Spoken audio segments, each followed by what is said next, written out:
I am reading an unpublished, untitled piece that is still in the works, and I think you'll get what it's about. We have lived. Our moments are important. This is what it is to be a writer, to be the carrier of details that make up history. Natalie Goldberg in Writing Down the Bones.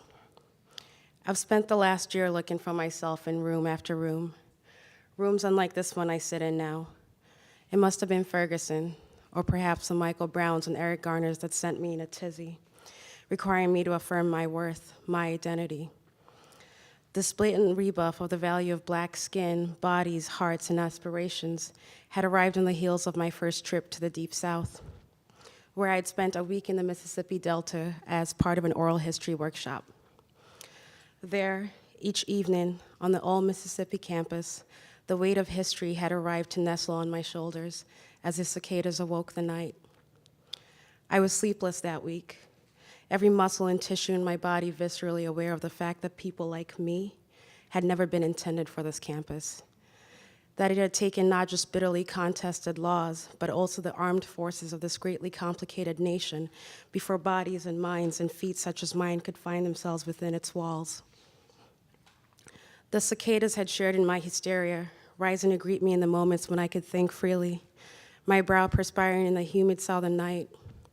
In those moments when I had dared to breathe in fully, taking the air in my chest and letting it fill my cavity, I had been haunted by ghosts. The same ghosts that had walked amongst me by day as my hands had swung open door after door that were meant to keep me out, not usher me in. As America's unpleasant racial history impressed itself upon me like it never had before, we had ventured further into the Mississippi Delta on a field trip. There, I met Sylvester Hoover, a man with my uncle's kind, watery eyes in Greenwood, Mississippi.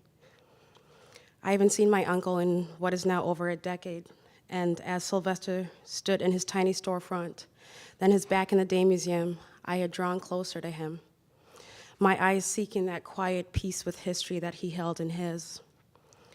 In a town whose dirt streets I felt I could leap across in one stride, while on the other side of the train tracks sat great manicured lawns and magnificent wide white buildings, Sylvester told me of picking cotton in the fields, of 6 to a bed with beds in every room, and the blissful ignorance of not knowing you were without. We were born poor, we were raised poor, everyone around us was poor, and I didn't know any different, that we weren't supposed to be poor.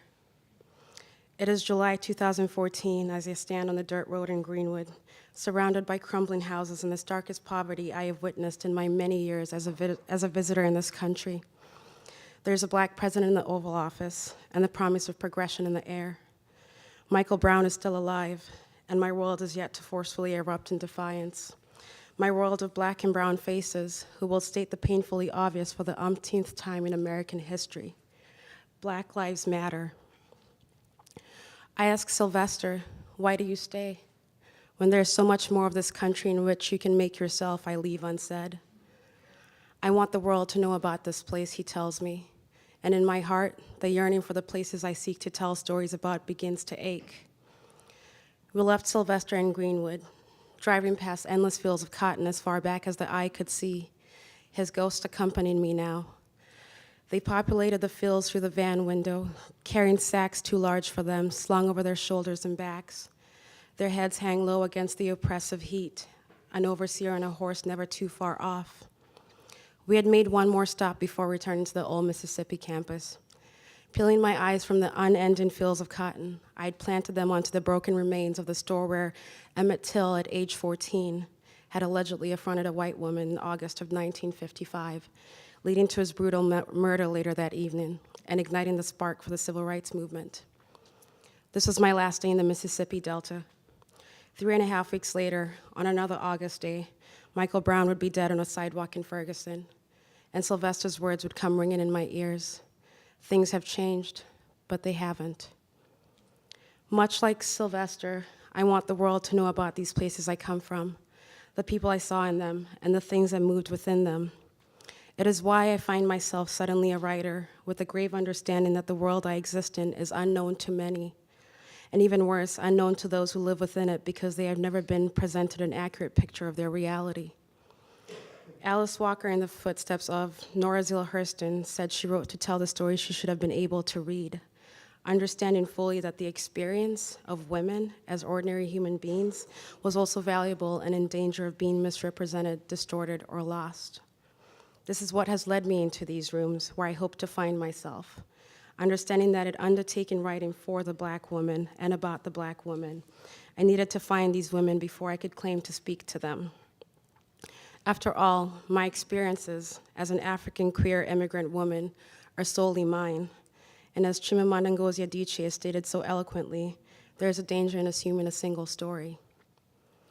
Which is why in December 2014, by then deeply entangled in the larger discussion on race in America, I found myself at the Black of the Berry, a multimedia performance and response exhibit articulating a personal and intellectual examination of women of color's bodies and experiences. At the opening night, there had been 50 women of color on stage engaged in collective art making, a celebration in polyvocality. On the night I attended, there had been 11 women of color, each connecting me to the swaying strands of my identity as a Black woman.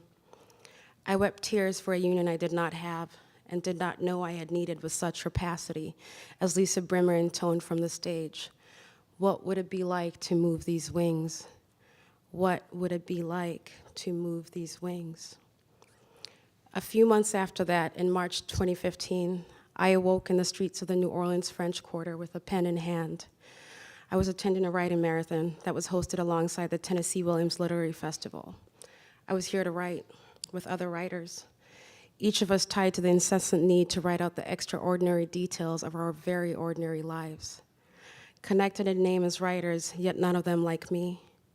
My accounts of the ordinary shaded in the red, black, and green of my past, contrasted against the red, white, and blue of my present. Oil and water seeking to make a pact to continue that momentous motion forward, but as yet, no truce has been made.